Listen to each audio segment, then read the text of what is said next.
Everyone hates consultants. We are the business world's equivalent of lawyers. So, introducing yourself to a new client can be a little bit fraught. They already hold a host of not so flattering opinions about you before you even open your mouth. One such occasion was kicking off a post-merger management project with 24 clients, most of whom I've never worked with before. My team decided that to break the ice, we would introduce ourselves and share our favorite candy. So I told this room of complete strangers that my signature candy is M&Ms, as decided for me by my father at my birth. See, he worked for the government at the time in a facility that didn't allow cigars, so he opted to pass out plain M&Ms. M&Ms because those are my initials, Marja Marie, and plain because I'm a girl. No nuts. Well, the room erupted. In 30 seconds, I had humanized myself and my team, established a baseline of humility and levity, and kicked off the social bonding that would fuel this team through the hard work ahead. Nothing else but humor could have pulled that off so quickly. But you protest. You told a slightly off-color joke in a professional setting. Yes, humor has its risks, but the payoff is big. Laughter is common to all human cultures, and it starts early. Babies laugh and smile at just 6 weeks old. Humor is a form of social communication. In fact, people are 30 times more likely to laugh in the presence of others than when they're on their own. A factoid that you can thank for that ubiquitous laugh track in your favorite sitcom. Laughter also has physiological benefits. Clown therapy is used in hospitals to aid patients who are healing. Sadly, we begin to lose our sense of humor as we age. Babies laugh 400 times a day. By the time we're 35, it's down to just 15. So we have to do a little bit of work to keep humor in our lives and in our work. But the benefits are worth it.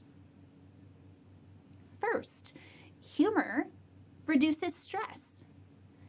Laughter lights up the centers of our brain that control emotions, fears, and anxiety. Laughter reduces that tension or eliminates it and floods the body with relief. It signals safety and relaxation, exactly where we need to be to perform at our best.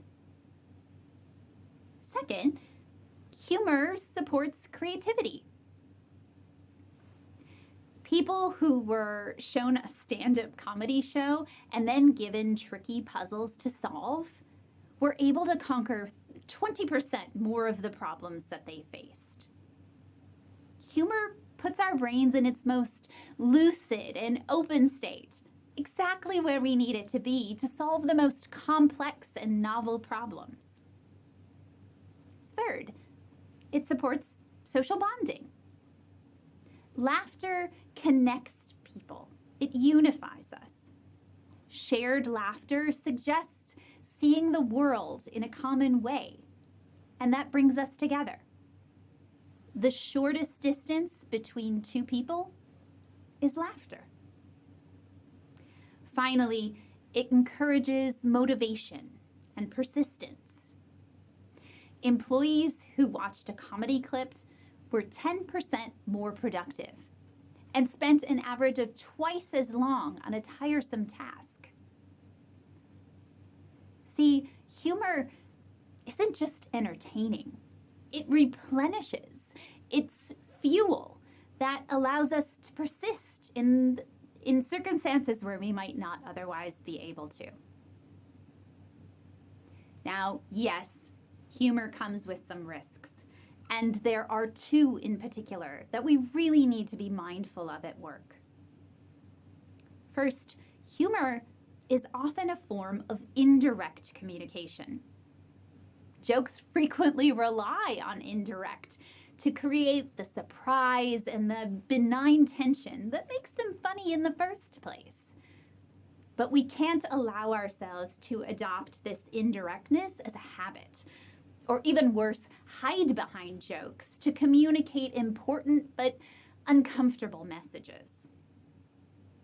Secondly, the power of laughter to create social cohesion can also be used to isolate by creating an in-crowd. If jokes are used to demoralize or other, then we've misappropriated the power of laughter, and we're really using it to divide rather than unify. The good news is you don't have to be funny to tap into the benefits of humor in the workplace. You don't have to tell a joke, but if you happen to hear one that you think is funny, let that belly laugh fly. You can also create spaces for hilarity. Lunches, happy hours, all sorts of work light types of events are places where humor flourishes and makes it much easier for teams to bring it back to the office.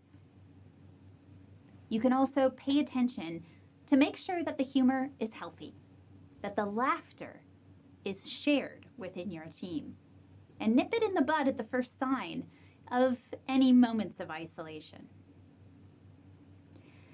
But if you do want to tell a joke, I've got a couple for you. I was wondering why the Frisbee was getting bigger, and then it hit me. Time flies like an arrow. Fruit flies like a banana. A woman was struggling in labor when she suddenly yelled out, "Shouldn't, wouldn't, can't, won't." "Don't worry," said her doctor. "These are just contractions." Now I hope you all go off and enjoy the rest of your stress-free, productive, and creative day. You're welcome.